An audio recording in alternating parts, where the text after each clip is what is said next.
Ricky Ponting ने गौतम गंभीर को टीम इंडिया को एक वार्निंग दी है। उन्होंने बता दिया कि आप ना बड़ी गलती करो और ऐसे करोगे तो जल्द ही टीम इंडिया, जिसको रवि शास्त्री, विराट कोहली 7वें नंबर से उठाकर नंबर 1 टीम बनाकर लेकर गए थे, आप उसको वापस वहीं पर पहुंचा दोगे। जी हाँ, साउथ अफ्रीका के अगेंस्ट जो पहला टेस्ट मैच हमने खेला था, वहां पर इंडियन टीम की फजीहत हुई थी। हार नहीं थी बल्कि बेइंतहा करारी बेइज्जती की थी, क्योंकि अपने घर पर हम स्पिन नहीं खेल पाए थे।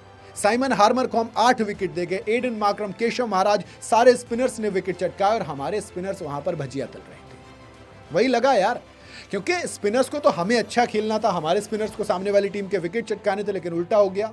तेम्बा बवूमा हमसे आउट नहीं हो रहे हैं। दूसरी तरफ से हमारे जो बॉलर्स हैं, अगर वो विकेट नहीं ले तो हमारे बैटर्स और ज्यादा घुटने टेक रहे हैं। तो भैया अब Ricky Ponting, one of the best captain, कमाल का एक ऐसा बंदा जो गेम को रीड करता है, उसने टीम इंडिया को एक सलाह दी है। आईसीसी रिव्यू में रिकी पॉन्टिंग ने कहा कि ये जो आप इन विकेटों को इतना स्पिन फ्रेंडली बना रहे हो, इतना टर्निंग ट्रैक्स बना रहे हो ना, इसमें आपकी क्वालिटी खराब हो रही है। इसमें आपकी स्पिन की क्वालिटी खराब हो रही है, क्योंकि जब इस तरह के टर्निंग विकेट बाहर वालों को मिलते हैं तो ये जो बाहर वाले स्पिनर्स होते हैं, ये आपसे बेहतर परफॉर्म कर रहे हैं। पिछले 5-6 सालों में इंडियन स्पिन को पहले जितना अच्छा नहीं हो रहा है। अब बाहर के आकर स्पिन खेल रहे हैं। अब वो सब कॉन्टिनेंट वाला इफेक्ट नहीं बचा कि सिर्फ इंडियंस, पाकिस्तानीज और श्रीलंकन्स या फिर बांग्लादेशी ही हैं जो कि अच्छी स्पिन खेल पाएंगे। अब सब खेल पा रहे हैं।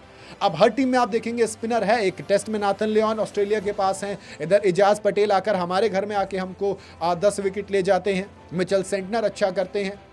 हमारे स्पिनर्स भैया क्या कर रहे हैं? हमारी टीम में हमारे बैटर्स कैसा खेल रहे हैं? ये सवाल तो है ना। अगर आप 146 चेज नहीं कर पाओगे, अगर आप 124 चेज नहीं कर पाओगे, तो सवाल तो उठेगा ना। और रिकी पॉन्टिंग ने वही चीज कही है कि इंडियंस अब उतना अच्छा स्पिन को नहीं खेल पा रहे हैं। अब खेल सभी के लिए बराबर है। जी हाँ, पॉन्टिंग ने कहा कि ये जो 120 रनों का टारगेट था अप्रॉक्सीमेट, ये चेज कर देना चाहिए था। लेकिन ऐसी पिच पर 1 या 2 विकेट जब गिर जाते हैं तो बैटर्स के चारों तरफ आपको फील्डर से फील्डर नजर आने लग जाते हैं, जिससे कि प्रेशर इतना ज़्यादा बिल्ट हो जाता है कि उनकी हालत ख़राब हो जाती है। खैर, ऋषभ पंत पर भी बात की। दिल्ली कैपिटल्स में पॉन्टिंग और पंत ने साथ में काम किया है, और कल का जो टेस्ट मैच है उसमें ऋषभ पंत आपको एज अ कैप्टन नज़र आ रहे हैं। उसके बारे में जब बात हुई तो क्योंकि देखो शुभमन गिल बाहर हो गए हैं, तो कहा कि कप्तानी संभालने वाले हैं। पॉन्टिंग ने कहा कि किसी भी नए कैप्टन के लिए, जो कि टेम्परेरी कैप्टन होता है, उसे एक परमानेंट कैप्टन की जगह लेना आसान बिल्कुल भी नहीं होता, खासकर तब जब आप कुछ दिन पहले एक टेस्ट मैच हारे हो। आप सीरीज में ऑलरेडी हार चुके हैं, मतलब 1-0 पे आप जीत तो सकते नहीं हैं, कम से कम आप ड्रॉ के लिए खेलेंगे। तो उन्होंने कहा कि ऋषभ पंत अब एक एक्सपीरियंस टेस्ट प्लेयर है, और विकेट कीपर होने की वजह से उसे गेम को समझने में भी थोड़ी सी ज़्यादा हेल्प मिलेगी। उसका खेल डेवलप हो रहा है, और पिछले कुछ सालों में उसने आईपीएल में भी ऐसा ही किया है, तो ये चीज़ अच्छी है।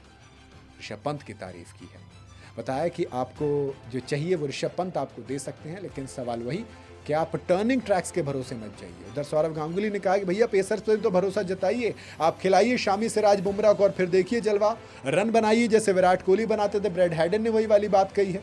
तो कहीं ना कहीं तमाम चीज़ों के बीच में एक चीज़ समझ में आती है कि भैया अब आपको टर्निंग ट्रैक के भरोसे मैच नहीं जीत सकते। बाकी आप अपनी राय बताइए कमेंट के अंदर।